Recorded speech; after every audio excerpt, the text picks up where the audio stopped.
नमस्कार। आज हम कक्षा सप्तमी के पाठ 11 रहीम के दोहे का अध्ययन करेंगे। बच्चों, इससे पहले हमने 3 दोहे रहीम दास जी के पढ़ लिए हैं और तीनों दोहों में हमने देखा है कि रहीम दास जी ने पहले दोहे में हमें बताया था कि किस प्रकार से जब हमारे पास धन दौलत संपत्ति होती है तो हमारे जो लोग हैं ना, वो हमारे मित्र बनने का प्रयास करते हैं। और जैसे ही हमारे ऊपर विपत्ति आती है तो लोग हमसे कन्नी काट लेते हैं। लेकिन सच्चे मित्र वही होते हैं जो विपत्ति के समय हमारे साथ खड़े रहते हैं। इस तरह से सच्चे मित्र की पहचान बताई थी उन्होंने। और दूसरे दोहे में उन्होंने जल और मछली के प्रेम का समर्पण बताया था कि दोनों, जिस प्रकार से मछली है ना, वो जल के बिना रह ही नहीं सकती और जल से अलग होते ही अपने प्राणों को न्योछावर कर देती है। इस प्रकार उन्होंने जल और मछली के अनन्य प्रेम का हमारे सामने एक उदाहरण प्रस्तुत किया था।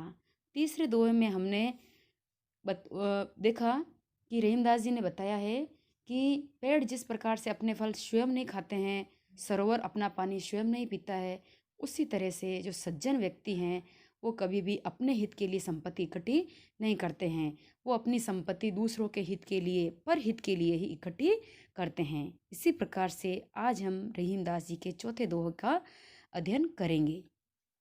थोथे बादर क्वार के जो रहीम गहरात, धनी पुरुष निर्धन भय करे पाछिली बात। पाछिली का अर्थ होता है पिछली बातें। निर्धन यानी गरीब। थोथे, थोथे का मतलब होता है खोखली बातें करना। क्वार, क्वार का अर्थ होता है बच्चों, क्वार हिंदू कैलेंडर के हिसाब से आश्विन माह होता है और अंग्रेजी कैलेंडर के हिसाब से सितंबर और अक्टूबर माह के मध्य के जो दिन होते हैं और हिंदू कैलेंडर में आश्विन का माह होता है, उसे क्वार के दिन कहते हैं।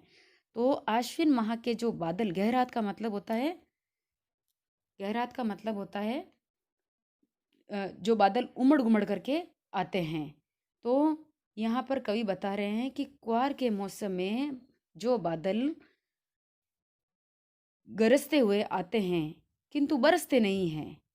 वो गरजते बहुत है, अपने को ऐसा लगता है कि अब नहीं वर्षा होगी, किंतु वो बरसते नहीं हैं। उसी तरह से उन गरजने वाले बादलों की तुलना कवि ने ऐसे पुरुषों से की है जो कभी धनी थे, संपन्न थे और अब वर्तमान समय में वो निर्धन हो गए हैं।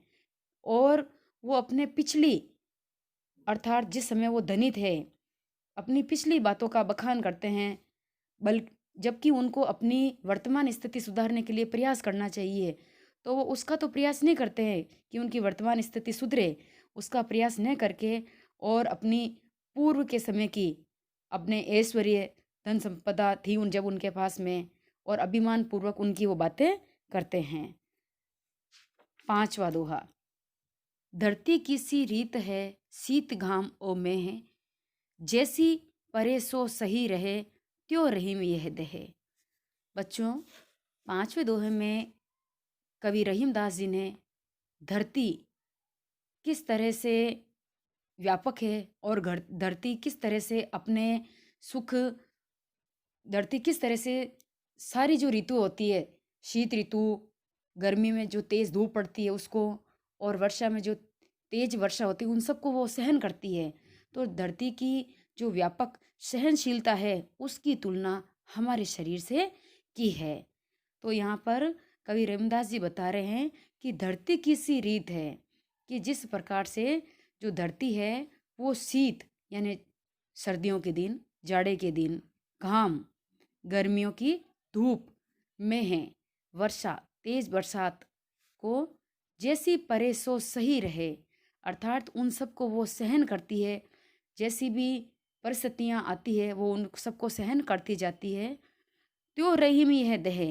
रहीमदास जी कह रहे हैं कि उसी प्रकार से हमारी जो मानव देह है, ये मनुष्य हमारा जो शरीर है, हमारा जो ये शरीर है, वो भी उन सबको सहन करता है। एक मनुष्य के सामने विषम परिस्थितियाँ भी आती है उसके जीवन में, और उसके अनुकूल परिस्थितियाँ भी होती है, प्रतिकूल भी होती है, सुख भी आता है और दुख भी आता है। तो वो सुख और दुख सब कुछ सहन करते हुए अपने जीवन को बिताता रहता है।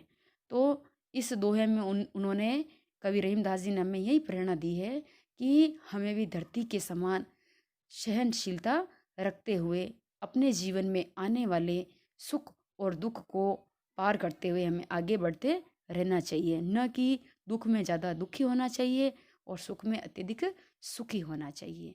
धन्यवाद।